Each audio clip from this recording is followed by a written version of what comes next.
లక్ష్మి లక్ష్మి లక్ష్మి పోతేది అదేంటి అలా చూస్తున్నాడు? ఆఫీస్ టైం అయిపోతుంది. దేనికి? దేనికంటే ఆఫీస్కి కోటు వేసుకుని వెళ్ళాలా? మరి నువ్వు తీసుకొచ్చింది అందుకేగా? కాదండి, నేను తెచ్చింది దానికోసం కాదు.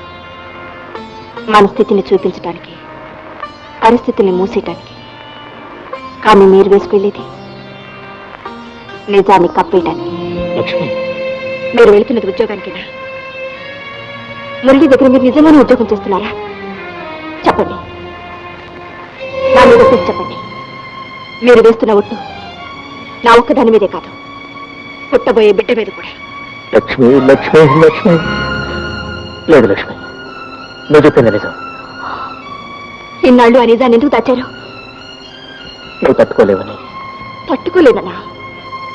నిజం ఈ రోజు కాకపోతే రేపైనా తెలుస్తుంది కదండి, అప్పుడైనా తట్టుకోవాలిగా. ఇన్నాళ్ళు మీలో చూసింది మంచి మనసు అండి. ఆ మనసుకు ఒక నిజాయితీ, ఆ నిజాయితీ కూడా మోసం చేసిందండి. లేదు లక్ష్మి, మోసం కాదు, మోసం చేయాలని కాదు. నాకు ఉద్యోగం లేదని తెలిస్తే నీ దృష్టిలో మురళి చేతకాని వాడవుతాడు. వాడు చేతకాని వాడైతే వాడి మీద నీకున్న అభిప్రాయం అంతా పోతుంది. ఓహో, అతని గొప్పతనం ఎక్కడ తగ్గిపోతుందోనని చెప్పి పట్టుకున్న భార్యకి అబద్ధం చెప్పి మోసం చేస్తారన్నమాట. ఏ ఇంత చేశారు, అంత చేయించుకున్నారు, ఆ మాత్రం ఉద్యోగం ఇప్పించలేడా? ఇచ్చాడు. ఇస్తే ఏమైంది? ఎవరి మూలంగా? వాళ్ళ ఆవిడ మూలంగానేగా. అంటే అతని పెళ్ళం చేతిలో కీలుబొమ్మ. ఇంత చేసిన ఒక స్నేహితుడికి పెళ్ళంతో చెప్పి ఉద్యోగం ఇప్పించలేడా? పెళ్ళ ముందు నోరెత్తలేడా? అతని పెళ్ళ ముందు నోరెత్తలేడు, మీరు నన్ను నోరెత్తలేవరు. ఏ అంత ఆరంగా బతుకుతున్నాడా?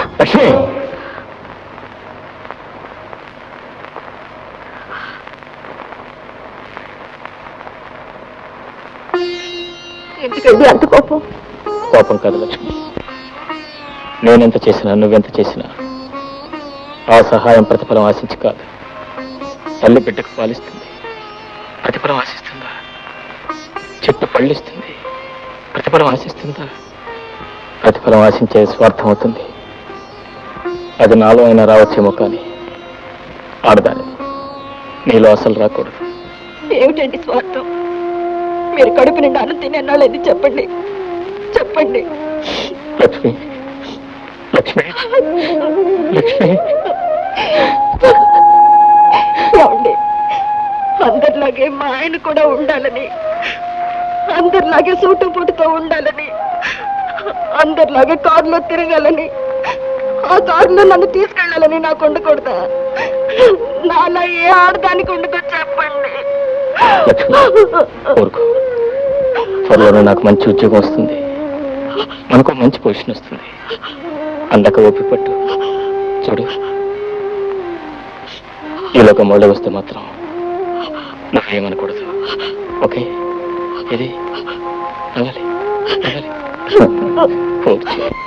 అయ్యా, అమ్మగారు భోజనానికి రమ్మన్నారు.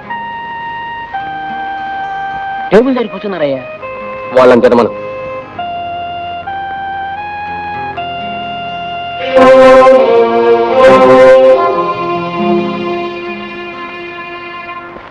పడుకున్నారే? ఊరికేనా? అయితే ఊరికే వచ్చానంతనండి. ఆకలిగా లేదు. పడుకోవాలనుందా? ఎవరేమన్నారని, ఏమైందని ఇలా ముడుచుకు పడుకున్నారు? సమర్థులు ఉన్నవాళ్ళు ఏమైనా అంటారు, ఏమైనా చేస్తారు. ఏం చేశారు? మీ వాళ్ళని తీసుకొచ్చి సింహాసనం మీద కూర్చోపెట్టలేదనా? నీ దృష్టిలో వాళ్ళు కూర్చోటానికి తగరనేగా? తెలుసుకున్నారుగా, ఇంకెందుకు గొడవ? అంటే కావాలనే తెలిసే వాళ్ళని అవమానించావు అనమాట. ఏమని అవమానించారు? కూర్చున్న వాళ్ళని ఎందుకు లేపేశావు? ఫ్రెండ్స్ వచ్చారు, వెనక్ కూర్చోమన్నాను. ఏ వాళ్ళనే వెనక్ కూర్చోమనొచ్చుగా? వాళ్ళు వెనక్ కూర్చునే వాళ్ళు కాదు. ఓహో, వీళ్ళే వెనక్ కూర్చునే వాళ్ళు అనమాట. వాళ్లే లేకపోతే నేను లేను, మన పెళ్లి లేదు, తెలుసా? వాళ్ళు లేకపోతే పెళ్లి లేదు, అతను లేకపోతే ఆఫీస్ లేదు, అతను లేకపోతే మీరు బ్రతకలేరు. అందుకే ఆఫీస్ పెత్తనం అంతా తీసుకువెళ్లి వారి చేతుల్లో పెట్టారు. రాణి, వాడి గురించి పల్లెత్తు మాట అన్నావంటే నేను సహించను. వాడు మనిషి కాదు, దేవుడు. అందుకే తనంతట తానే తప్పుకున్నాడు. తనంతట తాను కాదు, చేతకాక తప్పుకున్నాడు. నేను చేతగాని వెధవనైనప్పుడు తప్పుకోకేం చేస్తాడు? నువ్వు చేతనైన దాను కాబట్టి పల్లె నుంచి తీసేసిన వెధవలందరినీ తిరిగి పనిలో పెట్టుకున్నాం. వాళ్ళేం వెధవలు కాదు. ఈ రోజు మేము ఉంటున్న మేడలు వాళ్ళు కట్టినవి. మా కంపెనీ ఇంత పైకి రావడానికి కారణం వాళ్ళే. వాళ్ళని తీసే హక్కు అతనికే కాదు, మీకు కూడా లేదు. తింటే తినండి, లేకపోతే లేదు.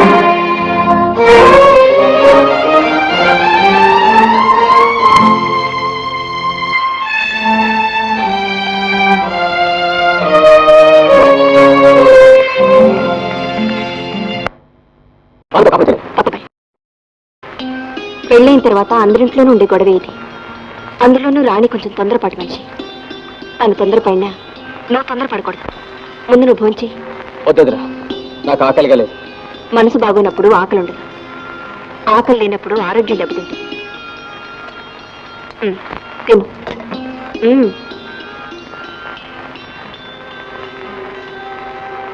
సత్రాల్లో తినే వాళ్ళకి పెళ్ళెందుకు, పెళ్ళాలెందుకు? రామ్మా. ఏ నాకు కూడా కూడు పడేస్తావా? ఏ నేను పెడితే తినవా? ఆ కర్మ నాకు పట్టలేదు. ఆ ఇంట్లో లేని ఆకలి ఈ ఇంట్లో అయిందా? ఆ ఇంట్లో లేని శాంతి ఈ ఇంట్లో దొరికిందా? ఈ ఇల్లు ఆ ఇల్లు ఏంటమ్మా? ఇది నీ ఇల్లే, అది నీ ఇల్లు. ఎలా అవుతుంది? కాపురం చేయాల్సింది ఆ ఇల్లు, కాపురం విడదీసింది ఈ ఇల్లు.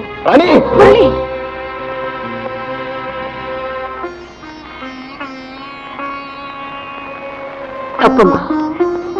ఈ ఇల్లే కాదు, ఏ ఇల్లు కాపురాలు పాడు చేయదు. పాడు చేయకపోతే ఆడేసాలికి నీ ఇంటికి వచ్చేస్తే ఆడదానిగా నీ బాధ్యత ఏమిటి? తిరిగి ఆ ఇంటికి పంపించుకుంటా నీ ఇంట్లో కూర్చోబెట్టుకుంటావా? ఆ బుద్ధి మా వదిలికి ఎప్పుడూ లేదు. అలా ఉండేది మీ ఇంట్లోనే, మీలోనే. అవునండి, మా ఇల్లంతా అటువంటిది. మాది ఇల్లు కాదు, నరకం. ఆ నరకంలో బ్రతికే మేమంతా రాక్షసులు. ఈ ఇల్లేమో దేవాలయం, ఈవిడేమో దేవత. ఎక్కడున్న వాళ్ళు అక్కడ ఉండాలి గాని రోడ్డు మీద దొరికింది కదా అని రాయిని తీసుకొచ్చి గుళ్ళో పెడితే దేవుడు అవుతాడా? అవుతాడమ్మా. ప్రతి రాయి దేవుడే అవుతాడు. అది మనుషులు చేసుకునే దాని మీద, వాళ్ళ నమ్మకాల మీద ఆధారపడి ఉంటుంది. మనిషికి నమ్మకం ఉంది, గుళ్ళో రాయి కాదు, చెట్టు కింద రాయి కూడా దేవుడే అవుతాడు. ఆడదానికి అణుకు అందం, చిరుకోపం ఆభరణం, అహంకారం భస్మాసుర హస్తం. చదువుకున్న దాన్ని ఏమాత్రం తెలియకపోతే కాపురం ఎలా చేస్తావు?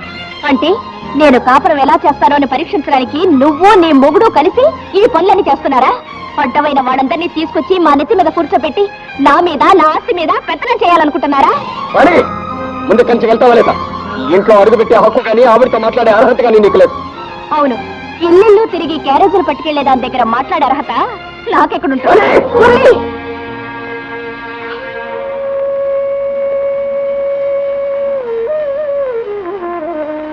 అవునమ్మా, ఆ క్యారేజీలే నాకు, నా భర్తకి, నీ భర్తకి కూడు పెట్టాయి. ఆ క్యారేజీలే నీ భర్తకు ఉద్యోగాన్ని ఇప్పించాయి. ఆ క్యారేజీలే నీ భర్తకు నీతో పెళ్లి చేయించాయి. ఆ క్యారేజీలే నీ నోటికొచ్చట్టు మాట్లాడుతుంటే నోరు ముయించాయి. ఓహో, ఇవన్నీ చేశావని నువ్వు నీ మొగుడు కలిసి నా భర్తని గుప్పెట్లో పెట్టుకుందాం అనుకుంటున్నారా? మీ చెప్పు చేతల్లో పెట్టుకొని ఆడిద్దాం అనుకుంటున్నారా? రాణి, ఇంతసేపు సాటి ఆడదాను కాబట్టి తెలియక మాట్లాడుతున్నావు అనుకున్నాను, కానీ అతి తెలివిగా మాట్లాడుతున్నాను. మురళి మా చెప్పు చేతల్లో ఉన్నాడు కాబట్టి, నేను చెప్పినట్టు చేస్తున్నాడు కాబట్టి ఇంతకాలం మీ కాపురం నిలబడింది. అతను మా మాట వినకపోతే ఈ పాటికి మీ ఇద్దరి మధ్య తాడో పేడో తెగిపోయేది. ఏమిటా? ఏమిటిది? ఏమిటని అడిగే ముందు నువ్వేం చేస్తున్నావు ఒక్కసారి తెలుసుకో. ప్రేమించేది వీధికి ఎక్కడానికి కాదు, పెళ్లి చేసుకునేది కోర్టుకు ఎక్కడానికి కాదు. నోరు మూసుకున్న అమ్మాయిని తీసుకోండి, వెళ్ళు.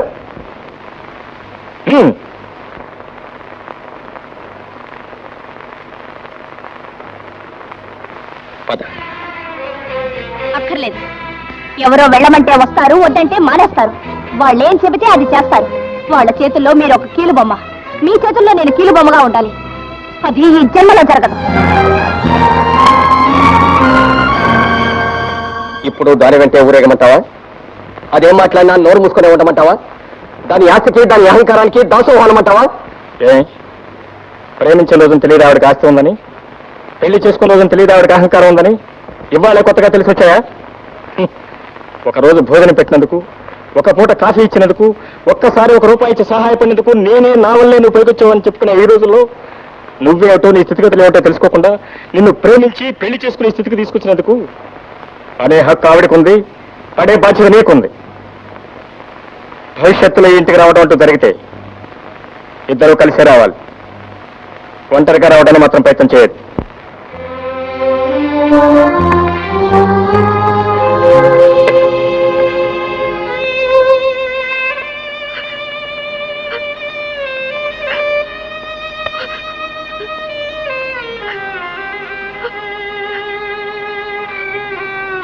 లక్ష్మి, మన కారణంగా వాళ్ళు ఎక్కడ విడిపోతారని భయపడి తొందరపడ్డాను. నన్ను క్షమించు.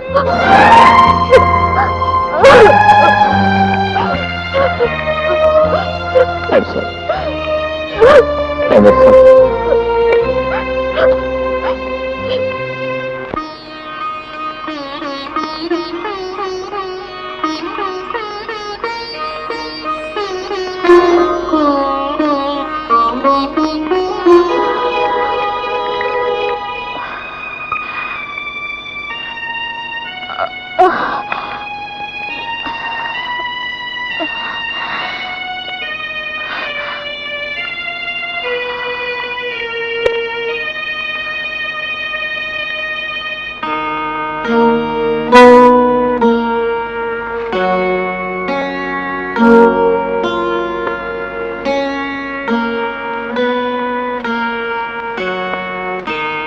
చూడమ్మా, చాలా బలహీనంగా ఉన్నావు. రక్తం కూడా చాలా తక్కువగా ఉంది. ఈవేళ నుంచి పాలు పళ్ళు బాగా వాడు. నేను మందులు రాసిస్తాను, శ్రద్ధగా వాడు.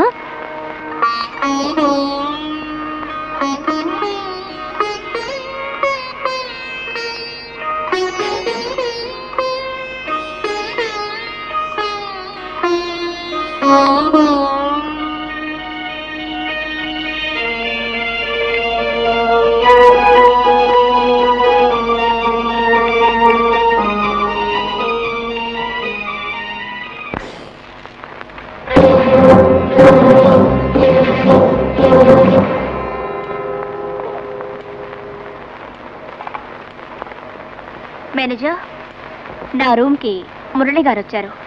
వారితో చెప్పండి, వారికి ఆఫీసులో ఏం పని లేదని, ఏదైనా ఉంటే ఇంటి దగ్గర మాట్లాడమని.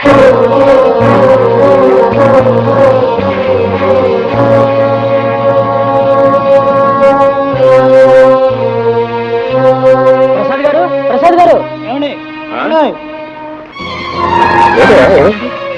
తాగి రోడ్డు మీద పడిపోయాడండి.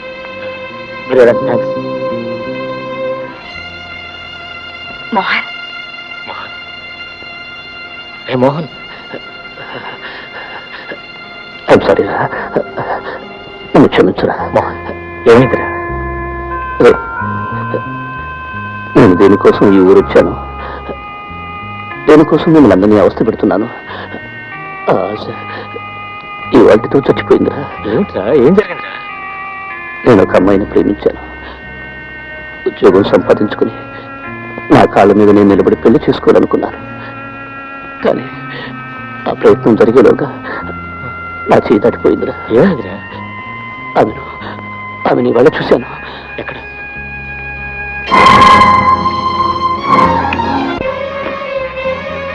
రంజని, రంజని, రంజని, ఎవరికనా? రంజని, రంజని, రంజని, ఉండవయ్యా. ఎవరయ్యా నీ రంజని? నా రంజని ఎక్కడ ఎందుకుంది? ఎక్కడ ఎందుకుందా? వ్యభిచార గుంపుల్లో వ్యభిచారులు ఉండక ఇంకెవరు ఉంటారు? నా రంజని ఇక్కడికి ఎలా వచ్చింది? ఎలాగా? ఏ దారి లేనాళ్ళు, దిక్కు లేనాళ్ళు ఎలా వచ్చారో అలాగే. అది చూసి తట్టుకోలేకపోయాను. ఏం చేయాలో పడిపోక మర్చిడిపోయి పని చేశాను. నేను ఇంక బ్రతకదలుచుకోలేదు. నేను ఇంక బ్రతకను. మోహన్, మోహన్, జీవితంలో ఓడిపోయిన ప్రతిసారి మనిషి చచ్చిపోవాలనుకుంటాడు. అలా అయితే అనేక సార్లు చచ్చిపోవాల్సి ఉంటుంది. ఓటమిలోనే ఓర్పు ఉండాలి. ఆ ఓర్పు వెనుక పట్టుదల ఉండాలి. ఆ పట్టుదలతోనే తిరిగి సాధించాలి, జయించాలి. అవును, ఇప్పటికీ ఆ అమ్మాయి మీద మనసుందా? ఎందుకు లేదురా? ఆ అమ్మాయి జీవితం అలా తయారవడానికి కారణం నేను. ఆ అమ్మాయి జీవితం బాగు చేయాల్సిన బాధ్యత నాది. ఆ అమ్మాయి నన్ను పెళ్లి చేసుకున్నా సరే, చేసుకోకపోయినా సరే, నాతో కాపురం చేసినా సరే, చేయకపోయినా సరే, ఆ అమ్మాయిని ఆ నరకోపం నుండి తీసుకురావాల్సిన బాధ్యత నాది. ఓకే మోహన్, ఆ బాధ్యత నీకున్నప్పుడు స్నేహితులుగా నువ్వు సుఖంగా ఉండేట్టు, ఆ అమ్మాయి జీవితం బాగుపోయేట్టు చేయాల్సిన బాధ్యత నాకుంది. చేస్తాను. నువ్వు ధైర్యంగా ఉండు.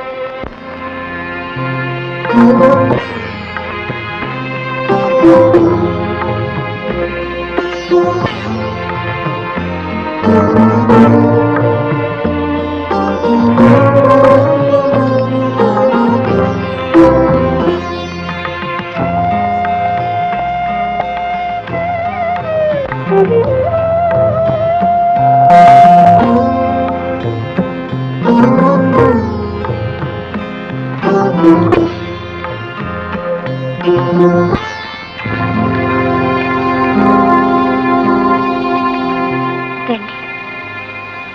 మిమ్మల్ని రండి. చెల్లాయ్, ఏమిటి అలా చూస్తున్నా? అలా పిలిచాను ఏమిటానే? కాదు, ఆ పిలుపుకి ఇంట్లో చోట్లేదు. చోటున్న చోటుకే తీసుకెళ్దామని వచ్చాను.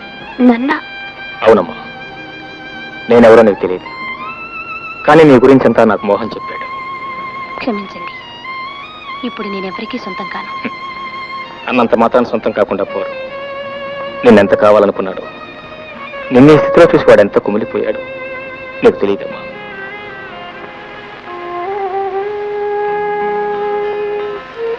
నేనెంత కుమిలిపోయానో ఆయనకే తెలియదు. వాడికి తెలుసమ్మా, అందుకే వాడు నిన్నే కావాలనుకుంటున్నాడు. చెట్టునున్న పువ్వులు చూసి ఆ పువ్వు ఎంతో అందంగా ఉందని పొందాలని అందరూ అనుకుంటారు. అలాగే ఆ పువ్వు అనుకుంటుంది, తను ఏ అందమైన ఆడపిల్ల జడలోనో, ఏ దేవుని గుడిలోనో, ఏ ప్రేయసీ ప్రియుల ఒడిలోనో నలిగిపోవాలని. కానీ గాలి తాకిడికో రాళ్ల దెబ్బలకు రాలి కింద పడిపోతుంది, ఎందరి కాళ్ళ కిందో నలిగిపోతుంది. ఈరోజు నా బ్రతుకు అంతే. కాదమ్మా, రాలి పడిపోయినంత మాత్రాన పువ్వు పూజకు పనికిరంది కాదు, జడలో పెట్టుకోవడానికి పనికిరంది కాదు. కాకపోవచ్చు, కానీ అన్ని పువ్వుల్లోనూ ఆ ఒక్క పువ్వే ప్రత్యేకంగా కనిపిస్తుంది. నలిగిపోయి ఎవరన్నా అనకపోయినా అంటారేమోనని తనకు తానే బాధపడుతుంది. అలా బాధపడడం కంటే నలిగి అలాగే నేలకు అంకితమైపోతే మంచిది. నువ్వు అలాగే అనుకుంటే అతను నిజంగానే చచ్చిపోతాడమ్మా. అతడికే తెలుసు నేను ఎప్పుడూ చచ్చిపోయానని. లేదమ్మా, ఏ స్త్రీ కావాలని పద్ధతి కాదు, సమాజమే చేస్తుంది. Prostitutes are not born, they are made. నువ్వు అంటే నీకోసం అతను అక్కడ, అతని కోసం నువ్వు ఇక్కడ కుమిలిపోవడానికి వీల్లేదు. అతని మీద నీకేమాత్రం ప్రేమ ఉన్నా, ఏమాత్రం గౌరవం ఉన్నా, ఏమాత్రం అభిమానం ఉన్నా, అతను నీకేనాడు అన్యాయం చేయడానికి నమ్మకం నీకున్నా నాతో బయలుదేరా. రామ్మా. నేను కాదంటే పోలీసులను తీసుకొస్తావు. అలా చేసావనుకో దాన్ని మాత్రం సుఖంగా కాపురం చేయి. నేను అంచేత తీసుకెళ్ళు, నాకేం అభ్యంతరం లేదు. దాని మీద ఇప్పటికి 10,000 ఖర్చు పెట్టాను, వడ్డీతో 20,000 అయింది. ఇచ్చేసి పట్టుకెళ్ళు. ఆలోచించొద్దు, ఆలోచిస్తే 20-60 అయిపోద్ది.